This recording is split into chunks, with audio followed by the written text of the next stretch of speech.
L'origine delle eclissi. Il racconto della bella giovane dai capelli lunghi. Cosa siano le eclissi di sole o di luna lo sanno tutti. Ben pochi sono invece al corrente di come queste siano nate e di quale sia il reale mistero celato dietro il loro manifestarsi. Molto tempo fa, secoli or sono, mai accadeva che sole e luna si incontrassero. Il primo splendeva alto nel cielo durante il giorno, l'altra era la regina incontrastata della notte. Vivevano in tempi antitetici incompatibili con una loro possibile simultaneità.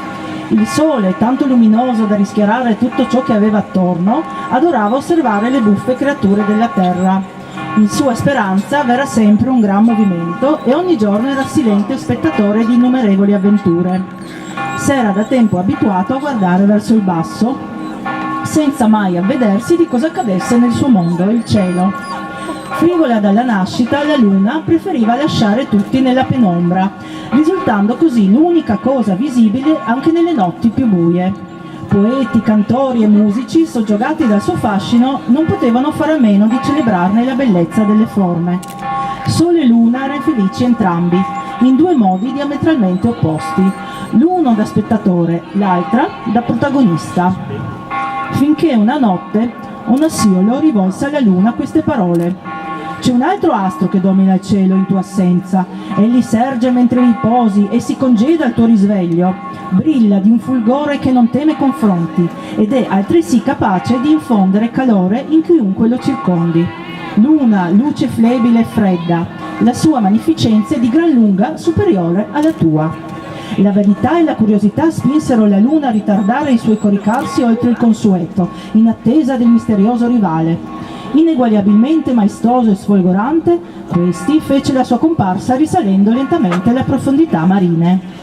Lassiolo diceva il vero, tutto quanto gli stava attorno si riempiva come d'incanto, di calore e di vita. Pareva quasi che l'universo stesso non attendesse altro che il suo avvento per ridestarsi assieme a lui.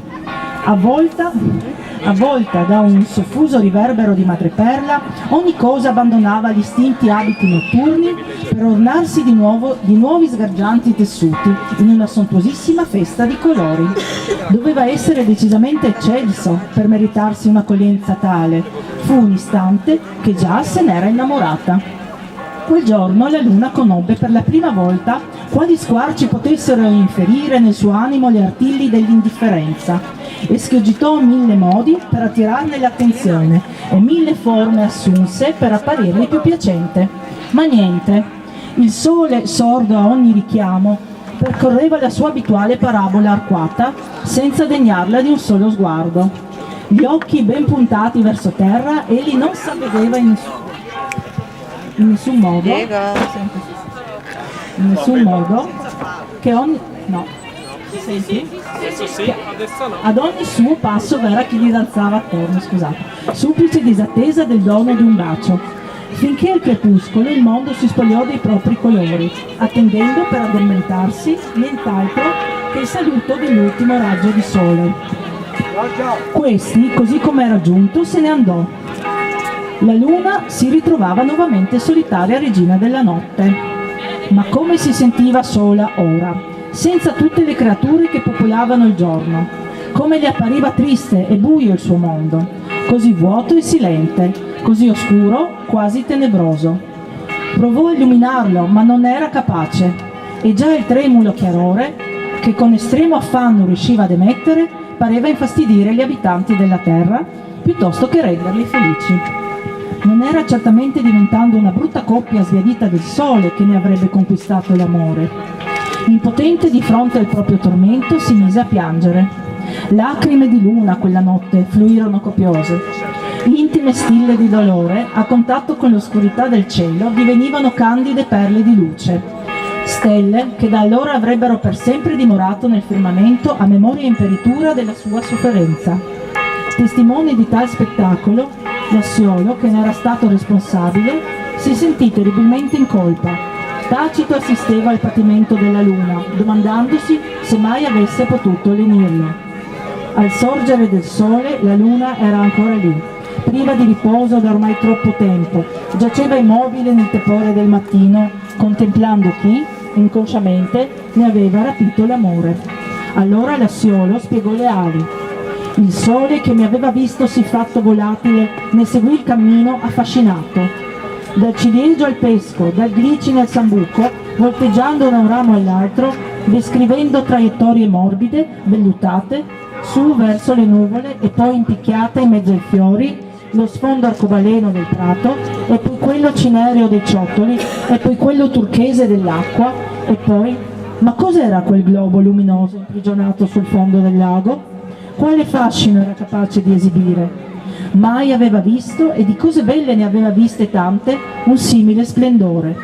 Mai s'era sentito così attratto da una semplice visione, una preziosa sfera d'alabastro la cui immagine ne aveva monopolizzato i pensieri. Ma com'era finita lì? E perché? E come avrebbe fatto a liberarla? Come? Forse prosciugando il lago? Qualche secolo e il gioco era fatto, ma temeva che il tempo ne scolorisse i colori, la vivida lucentezza. Voleva trovarla ora, all'istante. L'armoniosa linea descritta dal volo dell'Assiolo le passò accanto. La visione ondeggiò, si dissolse, per poi ricomporsi lentamente. Allora il sole capì che si trattava di un mero riflesso. L'acqua, lungi da essere la cella, ne fungeva da specchio. Dopo un'eternità alzò nuovamente lo sguardo al cielo. Eccola, era lì che si trovava dunque, al suo fianco, e chissà da quanto tempo. Corse per quanto veloce poteva verso di lei, il cui cuore già sobbalzava al sol pensiero di incontrarlo. Dalla terra l'Assiolo vide i due innamorati avvicinarsi piano piano, fino a sfiorarsi timidamente. Poi, mentre le loro anime si congiungevano a diventare una cosa sola, l'oscurità scese ad avvolgerli, proteggendo nell'intimità della passione.